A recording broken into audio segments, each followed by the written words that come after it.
সমাগত 2024 সাধাৰণ নিৰ্বাচনক লৈ ব্যস্ততা বাঢ়িছে, ভোটাৰ ৰাইজৰ সমান্তৰালকৈ ব্যস্ততা বাঢ়িছে ৰাজনৈতিক দলসমূহৰ। মই আজি উপস্থিত আছো কলিয়াবৰ বিধানসভা সমষ্টিত নকৈ অন্তৰ্ভুক্ত হোৱা আমবাগান অঞ্চলত।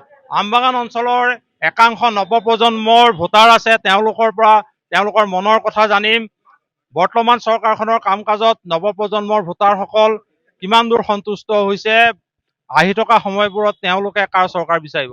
বৰ্তমান আমাৰ চৰকাৰৰ মতামত দিবলৈ গ'লে বৰ্তমান আমাৰ চৰকাৰে ভালেখিনি কাম কৰিছে, যুৱ প্ৰজন্মৰ কাৰণে কাম কৰিছে। আমাৰ সমাজত সকলো শ্ৰেণীৰ মানুহৰ বাবেই কাম কৰি আছে।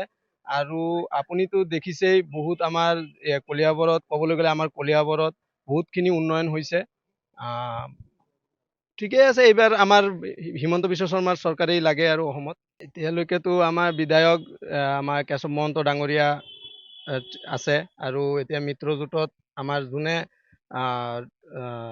আপোনাৰ প্ৰাৰ্থিত্ব লাভ কৰিব তেখেতৰ হৈয়ে আমি কৰিব লাগিব, থাকিব লাগিব বা কাম কৰিব লাগিব। আকৌ পুনৰ অসমততো বিজেপি চৰকাৰ একদম ফাইনেল আৰু এইটো। নাই, এতিয়াতো চৰকাৰে ভালে কামখিনি কৰিছে, যিমানখিনি কৰিছে আমাৰ ভাল লাগিছে। এনেকৈ উন্নয়ন লাগে আমাৰ কাৰণে। তো আমি বিচাৰোঁ যে হিমন্ত মামা থাকক, বিজেপি চৰকাৰ আহিলে আৰু ডেভেলপমেণ্ট হ'ব চৰকাৰৰ, সেইটোৱে বিচাৰোঁ। আমাৰ লগত আৰু এগৰাকী নৱপ্ৰজন্মৰ ভোটাৰ আছে, তেওঁৰ পৰা জানিম বৰ্তমান চৰকাৰৰ কাম কাজক লৈ আপোনাৰ মতামত কি? আমি এতিয়া বৰ্তমান চৰকাৰলৈ আমি সুখী আছোঁ আৰু ভাল আশা কৰি ৰাখিছোঁ। ছাৰে আমাৰ হিমন্ত বিশ্ব শৰ্মা ডাঙৰীয়াই ছাৰে যি কৰি আছে ভালে কামে কৰি আছে, তেনেকৈ থাকিব বিচাৰোঁ। 2024 নিৰ্বাচন পালেহি। পালে। আপোনালোকে আকৌ কাৰ চৰকাৰ হোৱাটো বিচাৰিছে? আমি বিজেপি চৰকাৰেই বিচাৰিছোঁ। বিজেপি চৰকাৰ বিচাৰিছে। কিয় বিচাৰিছে? আমি যিমান পাইছোঁ আগতকৈ বহুত ডেভেলপমেণ্ট পাইছোঁ। সকলো ধৰণৰ চাকৰিৰ পৰা ধৰি দুখীয়া মানুহৰ যিমানখিনি হেল্প খৰচৰ ধৰি চব ভালে মানে কৰি আছে। এনেকৈ আৰু যদি ডেভেলপ হয়, আমাৰ ল'ৰা ছোৱালী যদি অলপ চাকৰি পায়, সেইটো কাৰণ। আমাৰ লগত আৰু দুগৰাকীমান নৱপ্ৰজন্মৰ ভোটাৰ আছে, তেওঁলোকৰ পৰাও জানিম যে আহি থকা সময়বোৰত তেওঁলোকে কি বিচাৰে। বৰ্তমান চৰকাৰৰ কাম কাজক লৈ আপুনি সুখী নে অসুখী? এতিয়ালৈকে যিমানটো চাব পাৰিছোঁ, যেনেকুৱা ডেভেলপমেণ্ট হৈছে সেইটো হিচাপততো এইটো গভৰ্ণমেণ্ট আমাক লাগে আকৌ। এইটো মানে বিজেপি গভৰ্ণমেণ্টটো আমাক আকৌ লাগে। আৰু আমাৰ যিটো আগতো আমি চামগুৰি সমষ্টিত আছিলোঁ, এতিয়া আমাৰ সমষ্টি বদলি হৈ পেলাই এতিয়া কলিয়াবৰ সমষ্টি হৈছে। তো যিহেতু এতিয়াৰ MLA আমাৰ কেশৱ মহন্ত ডাঙৰীয়া আছে, তো তেখেতে এতিয়া চাওঁ নেক্সট ইলেকশ্যনত পাৰ্টিৰ পৰা কাক MLA কেণ্ডিডেট হিচাপত দিয়ে। ইহঁতৰতো এতিয়া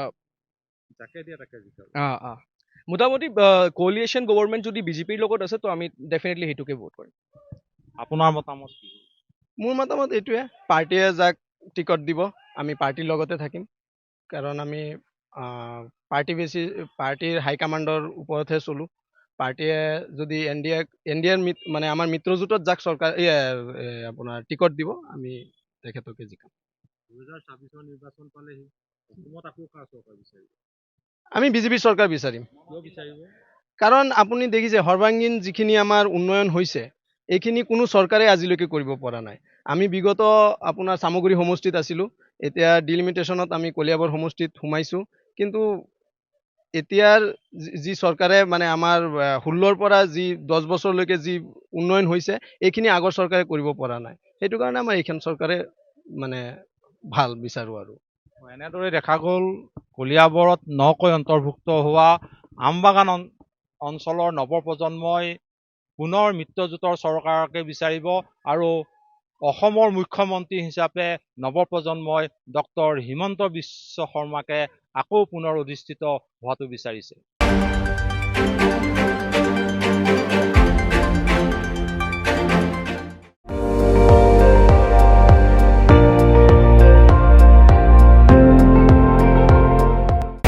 আপুনি চাই আছে ND24, সৰ্বশ্ৰেষ্ঠ নহয় সৰ্বোত্তমৰ দৌৰত।